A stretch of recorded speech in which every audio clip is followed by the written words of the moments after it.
الحمد لله وكفى وسلام على عباده الذين اصطفى خصوصا على سيد الانبياء وعلى اله واصحابه المجتبى اما بعد یا من مدى جمالك من كل ما بدا بعد هزار جام مقدس ترافدا ما ان مدحت محمدا بمقالتي لكن مدحت مقالتي بمحمد.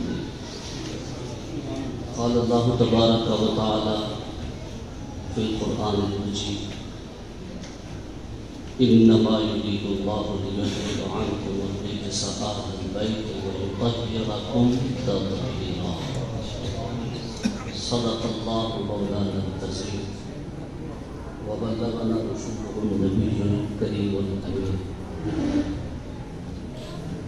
حمد و ثنا خدائے بزرگ و برتر کے لیے جو خالق کائنات بھی ہے اور مالک ارض و سماوات کی.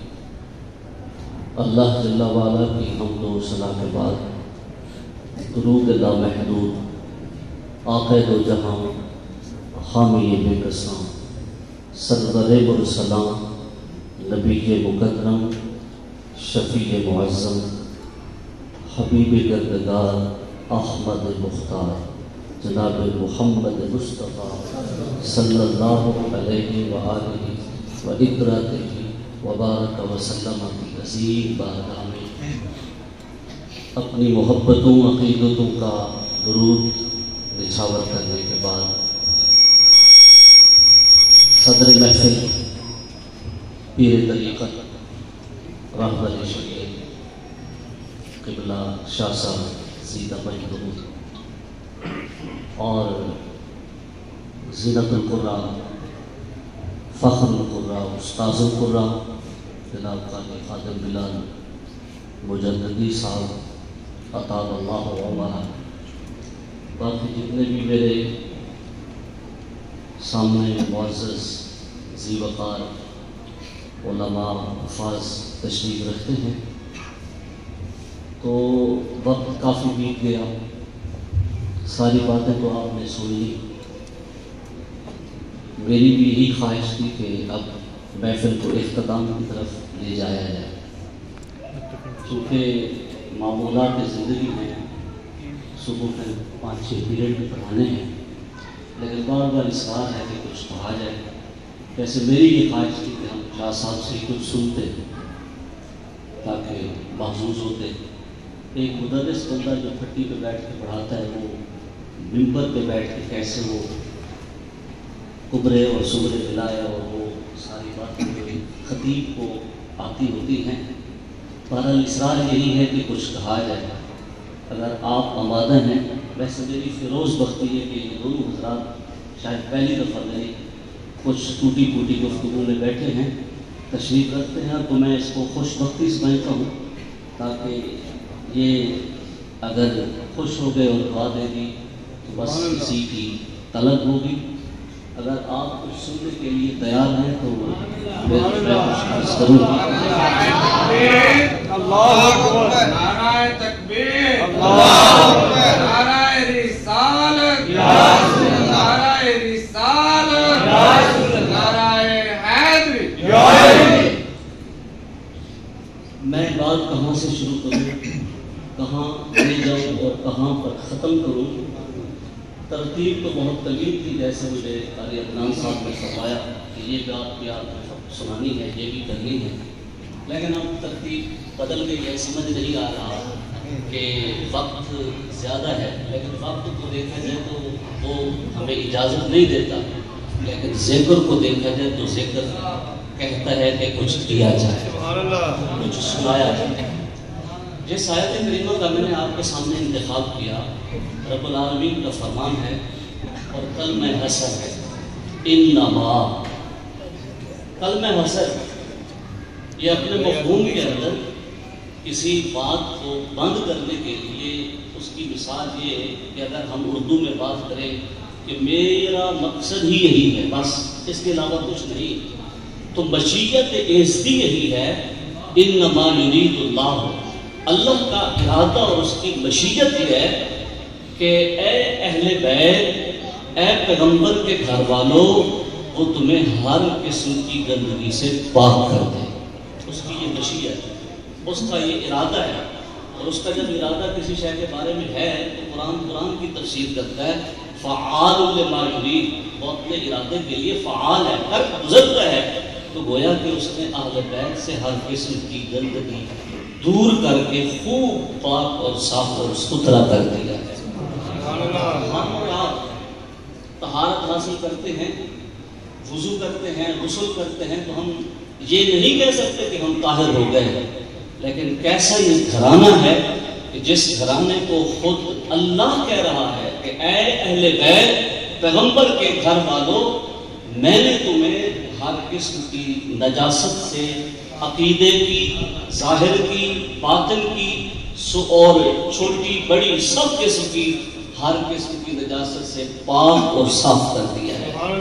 وَيُطَهِّرَكُمْ تَطْهِيرًا، طہارا یطہر باب تفعیل کا خاصہ یہ ہے کہ کسی شے کے اس کے ماخذ کے اندر کسی شے کی پختگی اور اس کی مضبوطی ہوتی ہے، اور اس پر مستضاد یہ کہ تطہیرہ مفعول مطلق، اور وہ بھی یہ بتا رہا ہے کہ یہ گھرانہ سب اوپر سے لے کر نیچے تک جو اس میں شامل ہے، اللہ نے سب کو خوب پاک فرما دیا ہے۔ آئیے اس بات کو آگے بڑھاتے ہیں۔ یہ پاک گھرانہ جس کو کی طہارت اللہ نے بیان فرمائی، اس کی طہارت کو ہم قرآن سے سمجھنے کے بعد اب ذرا دیکھیے کہ اس پنجتن کے گھرانے میں اہل البیت کے اندر، اہل بیت نبی کے اندر، آل رسول کے اندر جو اللہ نے طہارت رکھی ہے، وہ ظاہر کی بھی طہارت اور باطن کی بھی طہارت۔ میرے سامنے تفسیر مظہری ہے اور اس کے مصنف کا مختصر سا تعارف۔ اس کا مصنف کوئی چھوٹا بندہ نہیں، جو براہ راست شاگرد ہے حضرت شاہ ولی اللہ محدث دہلوی کا، اور وقت کا فقیہ بھی ہے، اور وقت کا محدث بھی ہے، مفسر بھی ہے، اور وقت کا محقق اور مدقق بھی ہے۔ حضرت قاضی ثناء اللہ عثمانی، حنفی، نقش بندی اور مظہری اور پانی پتی تفسیر مظہری کے اندر، بلکہ میں پڑھ رہا تھا کہ حضرت شیخ ولی اللہ محدث دہلوی کے جو والد بزرگوار تھے، حضرت شیخ عبدالعزیز محدث دہلوی، ان کے بارے میں اور ایک اور بزرگ کے بارے میں کہ قاضی ثناء اللہ پانی کو وقت کا امام مہدی تصور کیا جاتا تھا، اور آپ مرید ہیں حضرت مرزا مظہر جانے جانا رحمت اللہ تعالی علیہ کے، جو سلسلہ نقش بندیہ کے سرات نظر آتے ہیں۔ اور آپ کو یہ بتاتا چلوں کہ حضرت مرزا مظہر جانے جانا، آپ کے نام کی وجہ سے آپ نے یہ تفسیر کا نام رکھا تفسیر مظہری۔ آپ ان کے مرید ہیں، اور کیسا یہ مرید ہے کہ جس مرید کے اوپر خود اپنے شیخ کو بھی فخر ہے۔ آپ فرماتے ہیں کہ اگر میرے رب نے، حضرت مرزا مظہر جانے جانا فرماتے ہیں کہ اگر میرے رب نے قیامت کے دن مجھ سے پوچھا کہ تم میرے لیے کیا کر کے آئے ہو، تو میں رب کو جواب دوں گا کہ ایک بندہ بیعت کر کے آیا ہوں جسے قاضی ثناء اللہ پانی پتی کہا جاتا ہے۔ اس کی جلد نمبر 2 ہے، کنتم خیر امت اخرجت للناس تأمرون بالمعروف۔ اس آیت کے تحت قاضی ثناء اللہ پانی پتی نے ایک وہ بات کی ہے جو میرے نقیب محفل بھی اکثر کرتے ہیں، لیکن ایک بات کا حصہ کرتے ہوں گے، دوسری بات کا ان کو آج حوالہ مل جائے گا۔ اگر یہ بات آپ کو سمجھ آ رہی ہے تو تھوڑا سا دھیمے لے جائیں، کہتے سبحان اللہ۔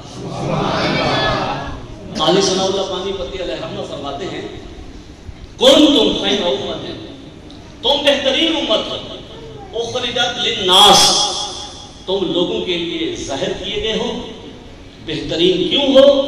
تأمرون بالمعروف وتنہون عن المنکر، تم اچھائی کی بات کا حکم دیتے ہو اور برائی سے منع کرتے ہو، امر بالمعروف کرتے ہو اور نہی عن المنکر کرتے ہو، تم بہترین ہو۔ یہ جو بہترین امت کو کہا گیا، کیا ساری امت بہترین ہے؟ قاضی ثناء اللہ نے کئی اقوال لکھے، کہا نہیں، اس امت کو بہترین امت اس لیے کہا گیا چونکہ رسول اللہ کے وہ صحابہ جنہوں نے مکے سے ہجرت کر کے مدینے کی طرف حضور کے ساتھ چلے تھے، ان افراد کی وجہ سے اس امت کو بہترین امت قرار دیا گیا۔ اور آگے لکھتے لکھتے جو بات آپ کو میں نے بتانی ہے وہ یہ تو ہم نے بات سنی ہے کہ کوئی ولی اس وقت تک درجہ ولایت حاصل نہیں کر سکتا جب تک نگاہ علی نہیں ہوتا۔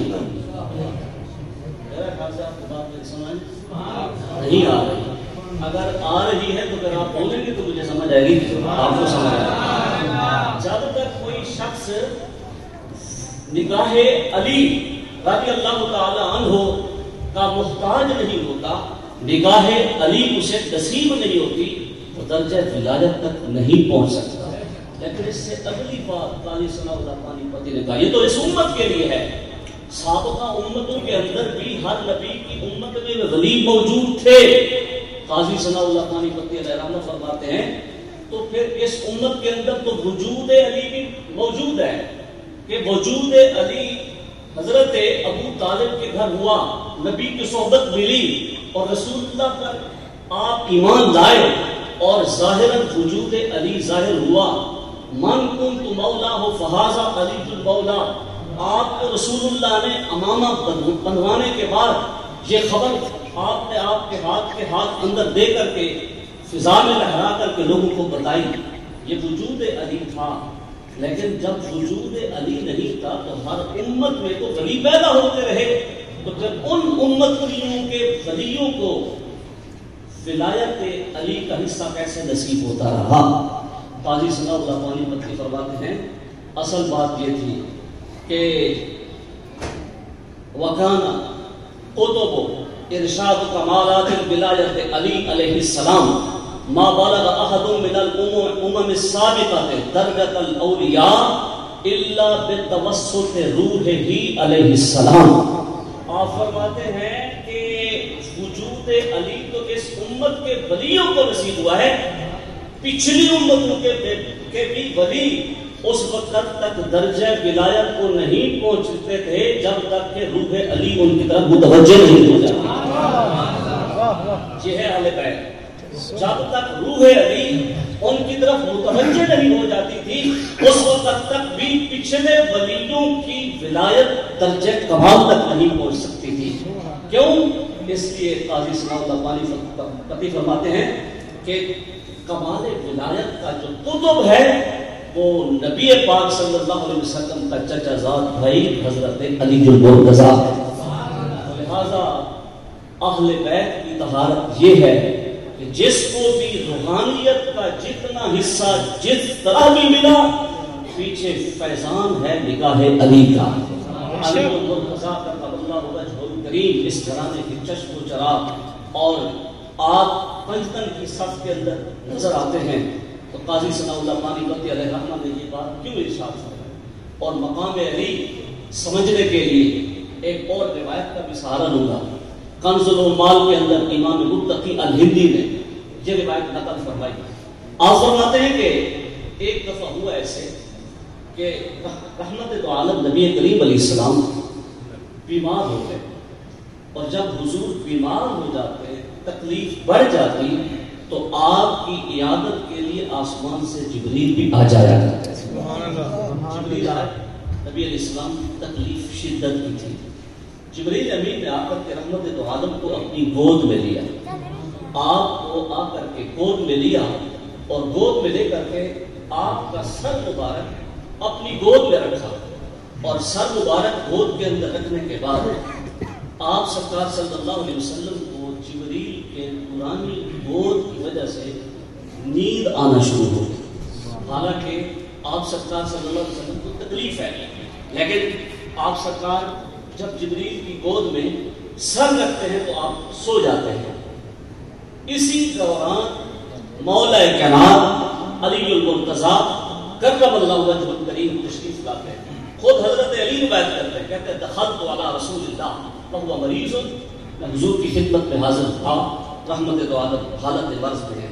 فَإِذَا رَأْسُهُ فِي حَجْرِ رَجُلٍ أَحْسَنَ مَا رَأَيْتُ مِنَ الْخَلْقِ، آپ کا سر مبارک ایک ایسے شخص کی گود میں ہے، علی پاک فرماتے ہیں اتنا وہ حسین ہے کہ اس جیسا حسین میں نے کبھی کائنات میں دیکھا نہیں ہے۔ ون نبی بنائے اور رحمت دو عالم سو رہے ہیں۔ حضرت علی کہتے ہیں میں جب قریب گیا اس خوبصورت شخص نے مجھے دیکھا، میں اندر گیا، اس نے کہا اُدْنُ إِلَىٰ ابن عمک، آؤ اپنے چچا زاد کے قریب آ جاؤ، اپنے چچا زاد بھائی کے قریب آؤ۔ فَأَنْتَ أَحَقُّ بِهِ مِنِّي، آپ مجھ سے زیادہ حق رکھتے ہیں کہ آپ کی گود ہو اور نبی کا سر ہو۔ آپ زیادہ حق رکھتے ہیں کہ آپ کی گود ہو، پیغمبر کا سر ہو۔ فَدَنَوْتُ مِنْهُمَا، علی کہتے ہیں میں قریب ہو گیا، دونوں کے جب قریب ہوا، فقام الرجل، وہ آدمی جو خوبصورت قریب تھا اس سے بڑھ کر کے میں نے حسن اور جمال کا پیکر نہیں دیکھا تھا، میں کیا دیکھتا ہوں جب میں گیا تو اس نے آہستہ سے اپنی گود سرکائی اور اٹھ کھڑا ہوا، وَجَلَسْتُ مَكَانَهُ، اور میں نے حضور کا سر پکڑ کر کے آہستگی سے اپنی گود میں لے لیا اور اس کی جگہ پر بیٹھ گیا۔ جب میں بیٹھا نبی کریم علیہ السلام نے آنکھ کھولی، کہا پہلے تو جبریل بیٹھے تھے اب علی بیٹھے ہیں۔ آپ نے فرمایا فقال النبی، حضور فرماتے ہیں فَهَلْ تَدْرِي مَنِ الرَّجُلُ، علی جانتے ہو جو میرا سر اپنی گود میں رکھ کے بیٹھا تھا یہ رجل آدمی کون تھا؟ قُلْتُ لَا بِأَبِي وَأُمِّي، علی کہتے ہیں میرے ماں باپ آپ کو قربان ہو جائیں میں نہیں جانتا کون تھا، لیکن یہ خوبصورت حسین جمیل تھا۔ قال النبی صلی اللہ علیہ وسلم ذاک جبریل، آپ نے فرمایا اے علی یہ آنے والا یہ بیٹھنے والا کوئی اور نہیں تھا، یہ اللہ کا معزز فرشتہ جبریل تھا جو میرا سر اپنی گود میں رکھ کے بیٹھا تھا۔ آیا کیوں تھا؟ کانا یحدثنی حتی خف عنی وجعی، فرمایا آیا اس لیے تھا کہ مجھے تکلیف شدت کی تھی، اور جب مجھے شدت کی تکلیف ہوتی تو جبریل میرا دل باتوں میں آ کر کے بہلاتا اور میری تکلیف ختم ہو جاتی۔ اس پر آپ سرکار صلی اللہ علیہ وسلم نے اس بات کی طرف اشارہ فرمایا کہ علی کو وہ مقام حاصل ہے کہ جبریل بھی علی المرتضیٰ کی نگاہ سے اوجھل نہیں ہوتا۔ تو چند صحابہ ہیں جنہوں نے اپنی آنکھوں سے جناب جبریل کو دیکھا ہے، ان میں سے جناب حضرت ابن عباس بھی ہیں اور ان میں سے حضرت علی المرتضیٰ بھی ہیں۔ تو نگاہ علی وہ ہے کہ جس کی روحانیت پہلے امتوں کے ولیوں کو بھی نصیب ہوتی ہے، کیوں نہ ہو کیونکہ یہ نگاہ خود جبریل کو دیکھتی ہے، اور جبریل علیہ السلام سے براہ راست مکالمہ اور ملاقات کرتی ہے۔ اور اسی طرح ایک اور روایت بھی اس سے آپ کی فضیلت ہے، نبی کریم علیہ السلام فرماتے ہیں کہ میں جب شب معراج آسمانوں کی سیر کرتے ہوئے ہر پہلے آسمان سے دوسرے آسمان کی طرف جا رہا تھا تو میں جب انبیاء سے ملاقات کرتا تو وہ ہر پیغمبر مجھے میری ملاقات کے بعد مجھ سے میرے علی کے بارے میں پوچھا جاتا تھا۔ سبحان اللہ۔ آپ فرماتے ہیں کہ میری ملاقات کے بعد مجھے سلام کرنے کے بعد ہر پیغمبر علی کے بارے میں مشتاق تھا، پوچھتا، اور میں ان کو بتاتا، یہاں تک کہ پیغمبروں کے دل میں بھی اللہ نے مقام علی کو ثبت کر دیا ہے، اور نبی رحمت صلی اللہ علیہ وسلم کے پنجتن کے گھرانے میں سے علی المرتضیٰ کا یہ مقام ہے۔ اور حضرت ابو ذر غفاری فرماتے ہیں یہ وہ گھرانہ ہے کہ جس کا بڑا تو بڑا، جس کا ایک چھوٹا بچہ جو آیت تطہیر کا مصداق ہے، اللہ تعالیٰ نے اس کو بھی ایک مقام عطا کیا ہوتا ہے۔ علی المرتضیٰ، سیدہ فاطمہ الزہرا اور دیگر جو خاندان اہل بیت کے اندر افراد ہیں وہ تو وراء الورا ہیں، یہ کیوں نہ ہو؟ ابو ذر غفاری فرماتے ہیں، محب قبری نے اس کو لکھا، ابو ذر غفاری فرماتے ہیں کہ ایک دفعہ میں حضور کی کچہری میں بیٹھا ہوا تھا، رحمت عالم صلی اللہ علیہ وسلم نے مجھے کہا یا ابا ذر، اے ابو ذر جاؤ ادعو علی، علی کو بلا کے آ۔ میں اٹھا تعمیل حکم رسول کرتے ہوئے حضرت علی المرتضیٰ کے گھر گیا. آپ فرماتے ہیں ابو ذر میں جب گیا تو دروازہ کھٹکھایا, بجایا, آواز اندر سے نہ آئی. میں واپس پلٹ آیا, شاید کہ گھر میں کوئی موجود نہیں ہے. میں جب واپس آیا میں نے آ کر کے عرض کی حضور یہاں لگتا ہے کہ گھر میں کوئی نہیں ہے, آپ باہر گئے ہوئے ہیں. آپ سرکار نے فرمایا کہ اے ابو ذر دوبارہ جاؤ, میں نے ابھی دیکھا کہ علی اپنے گھر میں موجود ہے, آپ جاؤ ان کو بلا کے. مجھے دوبارہ دربار رسالت سے جب حکم ہوا, ابو ذر غفاری کہتے ہیں کہ میں پھر پلٹ کے حضرت علی کے دروازے پہ گیا تو دروازہ دوبارہ بجایا, کیونکہ حضور نے فرمایا آپ اندر موجود ہیں. دروازہ جب دوبارہ میں نے کھٹکھایا تو حضرت علی نے آنے میں تھوڑی سی تاخیر کر دی.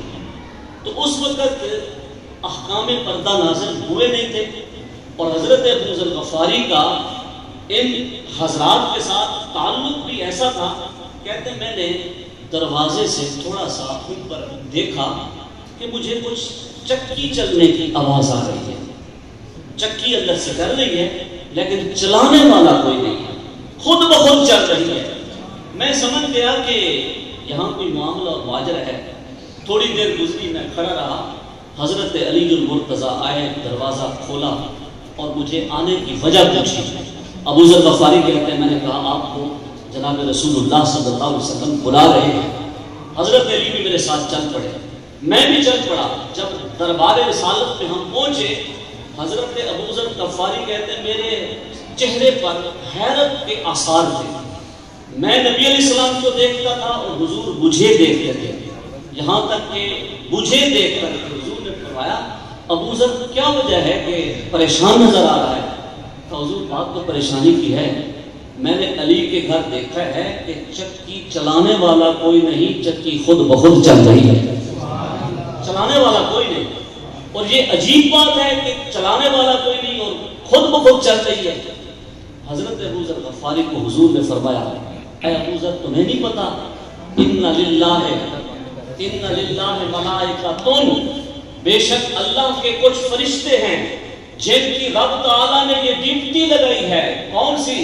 الی معونۃ آل رسول صلی اللہ علیہ وسلم, کہ وہ آل رسول کی خدمت کے لیے ہر وقت اپنے آپ کو پیش رکھتے ہیں. میرے گھر کے اندر, میرے علی کے گھر کے اندر, میری بیٹی فاطمہ کے گھر کے اندر وہ اگر عبادت میں ہوتی ہیں تو پھر فرشتے ان کی چکی چلا رہے ہیں. ابو ذر غفاری کہتے ہیں میرے دل کے اندر پہلے بھی اہل بیت کی طہارت اور ان کے بارے میں فضیلت کا ایک مقام حاصل تھا, لیکن جب میں نے یہ اپنی آنکھوں سے مشاہدہ کیا تو میں نے اپنی آنکھوں سے جب دیکھا تو میں اس بات کو تسلیم کر لیا کہ جو اللہ فرماتا ہے جو طہرکم تطہیرا, ان کے اندر ہر قسم کی طہارت داخل ہو چکی ہے, اور رب تعالیٰ نے اپنے کرم سے ان کو وہ مقام اور وہ مرتبہ نصیب کیا ہے کہ جن کے گھر کی ڈیوٹی بھی اللہ کے فرشتے کیا کرتے ہیں. وہ مقام علی, مقام حسن کیا ہے, مقام حسین کیا ہے, آپ نے مختلف اشعار کی شکل میں آپ نے سنتے رہے, لیکن مجھے جو حکم تھا کہ آپ نے حضرت علی کے گھر میں جو ایک خاتون ہے جس کا نام ہے فاطمہ, لیکن ایسی خاتون ہے جو اپنے آپ کو فاطمہ کہلاتی نہیں ہے, منع کر دیتی ہے کہ مجھے ایک فاطمہ نہیں کہنا. ویسے اگر تاریخ کے اوراق پڑھتے تو یہاں وضاحت ضروری ہے. علی المرتضیٰ کے گھر کو اگر دیکھا جائے تو صرف ایک فاطمہ نہیں, 3 فاطمہ ہمیں نظر آتی ہیں. مجھے حکم تھا, میں اب اس طرف آ گیا, 3 فاطمہ نظر آتی ہیں علی المرتضیٰ کے گھر میں. اگر علی کی ماں کو دیکھا جائے تو فاطمہ بنت اسد. اب تو آپ بولیں گے, اب تو آپ بولیں گے, علی کے گھر میں دیکھیں تو ہمیں ایک آنگن میں فاطمہ نظر نہیں آتی بلکہ 3 فاطمہ نظر آتی ہیں. ایک ہے فاطمہ بنت اسد جو رسول اللہ کی ماں کے بعد ماں جیسا پیار دیتی رہی. رسول اللہ کی ماں کی وفات کے بعد ابوا کے مقام پر جناب ابو طالب کے سہارے کے بعد اگر گھر میں نبی کو سہارا دیتی ہے تو وہ فاطمہ بنت اسد ہے. یہی وجہ ہے کہ جب ہجرت کر کے فاطمہ بنت اسد مدینے آتی ہے تو آپ کہتے ہیں لوگوں مجھے میری ماں کے بعد اگر الفت اور چاہت دی ہے تو وہ علی کی ماں فاطمہ نے دی ہے، فاطمہ بنت اسد. اور یہی وجہ ہے اس الغابہ فی معرفت الصحابہ کے اندر امام عزیز الجزری نے یہ بات لکھی کہ جب حضرت فاطمہ کا انتقال ہوا علی کی ماں کا، آپ سرکار مسجد میں صحابہ کے جھرمٹ میں بیٹھے ہوئے تھے، خبر دی گئی کہ علی کی ماں آپ کی ماں فاطمہ رحلت کر گئی ہے. حضور فوراً اٹھے، صحابہ کو کہا اقیموا علی امی، لوگوں اٹھو میری ماں کے جنازے کے لیے تیار ہو جاؤ. آپ سرکار نے فرمایا میری ماں کو غسل نہ دیا جائے، فاطمہ کو غسل نہ دیا جائے، یہاں تک کہ آپ نے اپنے بدن کی قمیض اتار کے علی کو دی. کہا جاؤ میری ماں کے کفن کے نیچے محمد کے جسم سے ڈھکی ہوئی قمیض پہناؤ. اور پھر جب آپ سرکار وہاں پہنچے اور آپ نے آپ کی چارپائی پہ بیٹھ کر کے یہ آپ الفاظ کہتے رہے کہ اے فاطمہ علی کی بھی تو ماں لگتی تھی لیکن اس سے زیادہ تو محمد کی ماں لگتی تھی، اس لیے کہ مجھے آمنہ کی جدائی بھول رہی تھی جب میں تیرا پیار دیکھتا تھا. تو رسول اللہ صلی اللہ علیہ وسلم جب جنت البقیع کے اندر حضرت علی کی ماں فاطمہ بنت اسد کو لایا گیا تو حضرت فاطمہ بنت اسد کی قبر مبارک جب تیار ہو گئی تو آپ سرکار نے فرمایا لحد میں نہ اتارا جائے، میں محمد خود اتروں گا.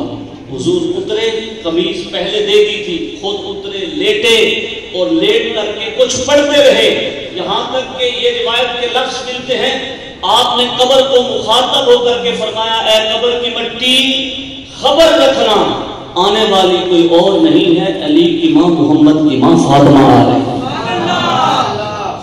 اور یہاں پہ حضور علیہ السلام نے بڑے لجاجت بھرے لہجے کے اندر آپ نے اپنی ماں کو رخصت کیا، علی کی ماں کو رخصت کیا. ایک ماں علی کے آنگن میں فاطمہ نظر آتی ہے جو ماں کی کیفیت رکھتی ہے، اور دوسری بھی فاطمہ ہے جسے رسول کی بیٹی جنتی عورتوں کی سردار نبی کے جگر کا ٹکڑا کہا جاتا ہے.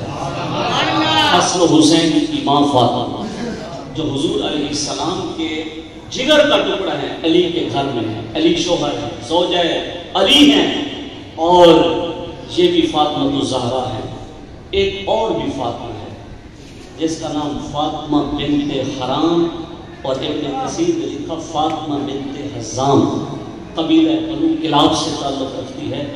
آپ جانتے ہیں نبی علیہ السلام اپنی بیٹی سے بے حد پیار کرتے تھے، بے حد شفقت کرتے تھے. ہر بار اپنی بیٹی سے ٹوٹ کر کے محبت اور پیار کرتا ہے، اور بیٹیوں کا پیار ہوتا ہی عجیب ہے، لیکن یہ عظیم ایسی بیٹی ہے کہ اس بیٹی کے لیے محمد اپنی شریعت بھی بدل دیتا ہے. ہر مرد کو حکم ہے کہ اگر وہ نکاح کرنا چاہے تو بیک وقت 4 خواتین سے نکاح کر سکتا ہے، لیکن علی المرتضیٰ کے جب دل میں یہ بات آتی ہے کہ میں بھی شادی کر لوں، سارے عرب کے دستور کے مطابق 2-2 3 نکاح کر رہے ہیں، یہ بات چلتے چلتے سیدہ کائنات کے دل میں ان کے خبر میں آتی ہے. چلتے چلتے رسول اللہ کے پاس بات پہنچتی ہے. فاطمہ کا تھوڑا سا لہجہ اور آپ کا مزاج ذرا پریشانی کے عالم میں ہے. رسول پوچھ لیتے ہیں بیٹی پریشان نظر آ رہی ہو. کہا آپ کا داماد علی دوسرا نکاح کرنا چاہتے ہیں. آپ نے فرمایا ہر مرد کو اجازت ہے لیکن اے علی تمہیں اجازت نہیں ہے. کیوں یا رسول اللہ؟ اس لیے کہ تم نکاح کرو، میری بیٹی فاطمہ کے دل میں تھوڑا سا ایک ملال آئے گا. میں محمد چاہتا ہوں میری بیٹی کے دل میں آپ کی وجہ سے ملال نہیں آنا چاہیے. آپ کو منع کر دیا کہ دوسرا نکاح نہیں کر سکتے. تو رسول اللہ کی بیٹی کے ہوتے ہوئے علی نے نکاح نہیں فرمایا. ایک ہی شادی تھی، لیکن حضرت سیدہ کائنات فاطمہ الزہرا رسول اللہ کے ظاہری وصال کے بعد 6 ماہ کے بعد جب آپ رخصت ہو گئی، کچھ عرصہ گزرا، بچے بھی ابھی اتنا پروان نہیں چڑھے. آپ کے بھائی جناب عقیل ابن ابی طالب نے مشورہ دیا اے بھائی علی نکاح نہیں کر لیتے، اب تو وجہ بھی ختم ہو گئی، اب آپ کو ضرورت بھی ہے. حضرت علی نے کہا اے میرے بھائی عقیل آپ کی مشورہ دے کر نکاح کروں تو کہاں کروں؟ اور یاد رکھیں حضرت عقیل علم اور انصاف کے بڑے ماہر تھے، انہیں پتا تھا کہ کون سا قبیلہ نسب کے اعتبار سے کون سی خصوصیت رکھتا ہے۔ حضرت علی کو جناب عقیل نے مشورہ دیا 2-4 دن ٹھہرو، تمہارے لیے رشتے کا انتظام میں کرتا ہوں۔ فرمایا ٹھیک ہے بھائی۔ 2-4 دن گزرے، حضرت عقیل نے پورے عرب قبائل جو مدینے کے ساتھ آبادیاں موجود تھیں آپ نے نگاہ دوڑائی، علم اور انصاف کے ذریعے دیکھا، ایک قبیلہ نظر آیا جس کو بنو کلاب کہتے ہیں، اس میں ایک بیٹی نظر آئی جس کو فاطمہ کہتے ہیں بنت حزام، بنو کلاب قبیلے کی خاتون۔ آپ نے کہا علی اگر آپ ان سے نکاح کر دو تو میں دیکھتا ہوں سارے قبیلے اچھے ہیں لیکن اس قبیلے کے اندر وفا بھی ہے اور جود و صفا بھی ہے، یہ قبیلہ آپ کے لیے موضوع رہے گا، آپ کے گھر کی جو کمی ہے وہ پوری ہوتی نظر آئے گی۔ آپ نے فرمایا اے میرے بھائی عقیل اگر آپ مشورہ دیتے ہیں تو میں آپ کے مشورے کو یقین اور صدق کے ساتھ تسلیم کرتا ہوں۔ آپ نے تسلیم فرمایا۔ حضرت عقیل رشتہ لینے گئے فاطمہ بنت حزام کے والد سے، جب جا کر کے علی کا ذکر کیا اس قبیلے کے اس خاندان کے لوگوں نے کہا ہماری فیروز بختی خوش بختی کہ ہمیں رسول اللہ کی آل سے نسب اور نسبت حاصل ہو رہی ہے۔ انہوں نے کہا ہم اپنی بیٹی نکاح میں دیتے ہیں، یہاں تک کہ یہ فاطمہ کلابیہ قبیلے سے تعلق رکھنے والی جب علی کے گھر میں آتی ہے، کتب سیرت نے لکھا کہ جب یہ فاطمہ بنت حزام الکلابیہ علی کے گھر میں آتی ہے آپ اندر دروازے دہلیز سے آگے نہیں جاتے، رک گئی، قدم رک گئے۔ کہا آپ اندر کیوں نہیں آ رہی؟ کہا میری یہاں قدم اس لیے رکے ہیں کیونکہ فاطمہ الزہرا کی بڑی بیٹی زینب موجود ہے، اگر وہ مجھے اجازت دے گی تو میں اندر دہلیز پہ قدم رکھوں گی، اگر وہ مجھے اجازت نہ دے تو میں محمد کی بیٹی کی اجازت کے بغیر دہلیز پر قدم نہیں رکھ سکتی۔ قدم رک گئے۔ علی المرتضیٰ نے مان لیا کہ میرے بھائی عقیل نے جو مجھے مشورہ دیا تھا وہ صحیح تھا، آتے ہی ادب اور بنت رسول کا حیا۔ جب اجازت طلب کی گئی کہا میرے باپ لے کے آ رہے ہیں، زینب نے کہا میں کیوں روکوں، تشریف لے آئے، اندر آئی اور آ کر کے دلہن کی طرح بیٹھی نہیں، کہا حسنین کی خدمت میں کیا کروں گی۔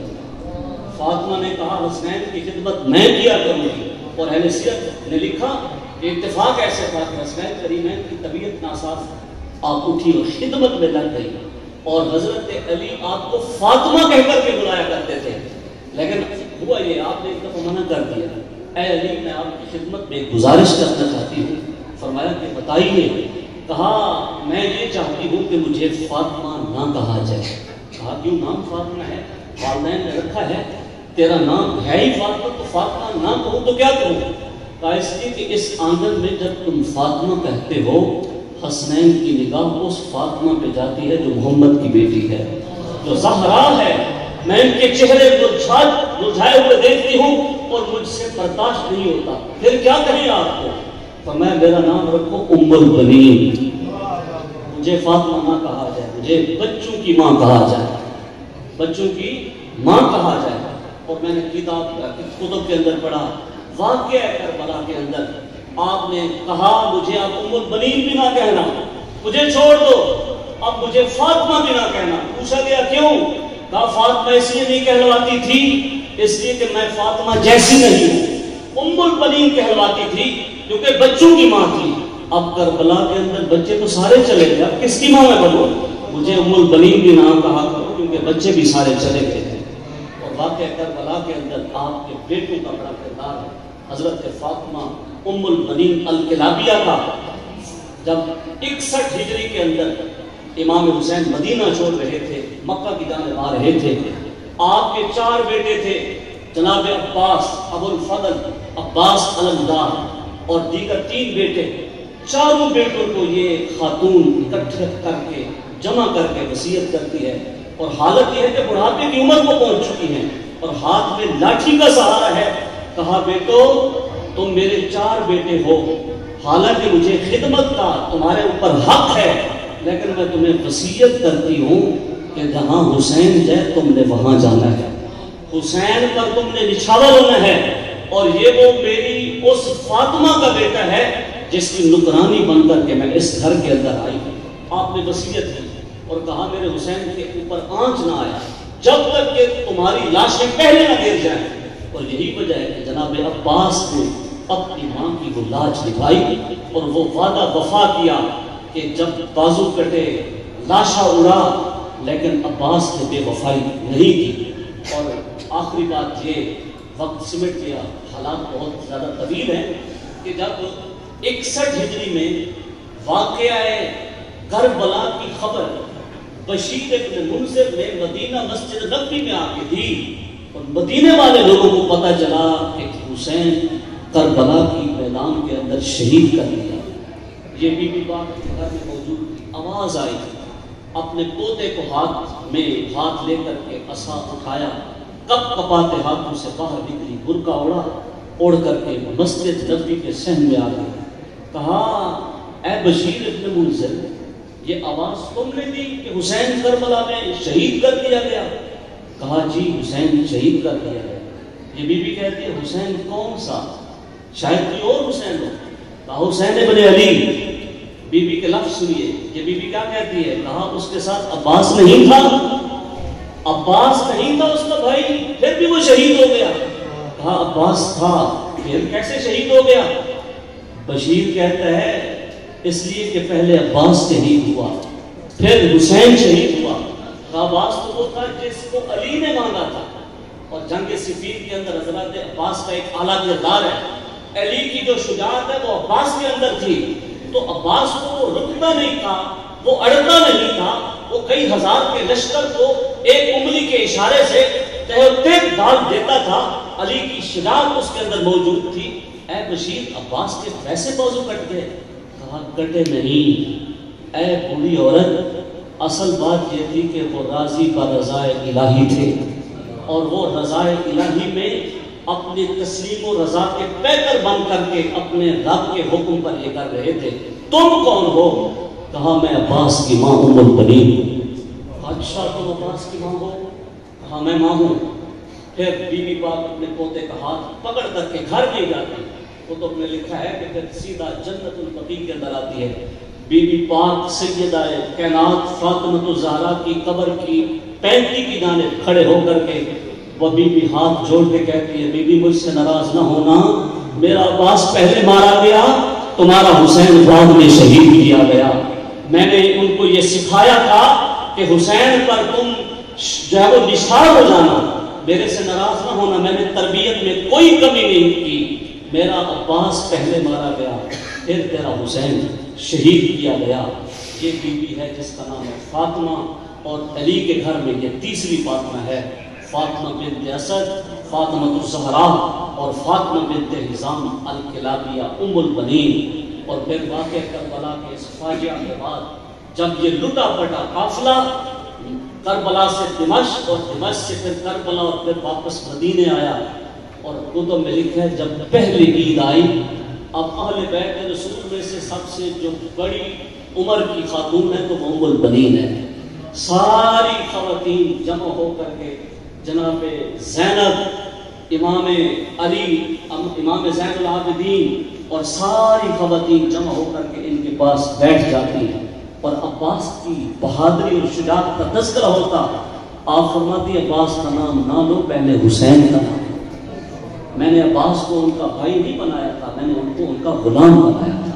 یہ وہ گھرانہ ہے جس کی وفا ہے، جس کی محبت ہے، جس کے لیے رب تعالیٰ فرماتا ہے وَيُطَهِّرَكُمْ تَطْهِيرًا، تمہیں ہم نے خوب پاک صاف ستھرا پاکیزہ عفت اور عصمت بحال کر دیا ہے۔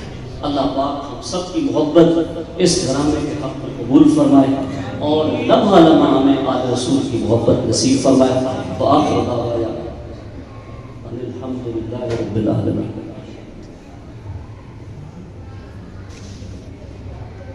ہمارے استاذ خدا فخر القرآن جناب قاری خاتم خدا مجددی زیدہ مجدہ وزیدہ شرف اپنے مخصوص انداز میں آیات بینات کی تلاوت فرمائیں گے۔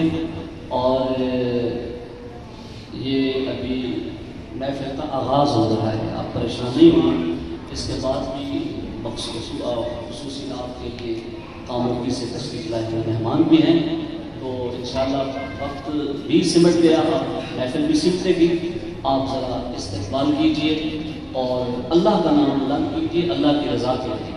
ویسے ہماری کتب کے اندر لکھا ہے فتاوی شامی میں، یہ جو ہم نعرے لگواتے ہیں کہ اب فلاں کے استقبال کے لیے بلند آواز سے نعرہ لگائیے، شرعی طور پر جائز نہیں ہے، کیونکہ اللہ کا نام کسی کے استقبال کے لیے استعمال کیا جا رہا ہوتا ہے۔ میں یہ کہہ رہا ہوں کہ اللہ کا نام اللہ کی رضا کے لیے بلند کیجئے اور اپنی بیداری کا آپ ثبوت دیجئے۔ نعرہ تکبیر، نعرہ رسالت، نعرہ خلافت، نعرہ حیدری۔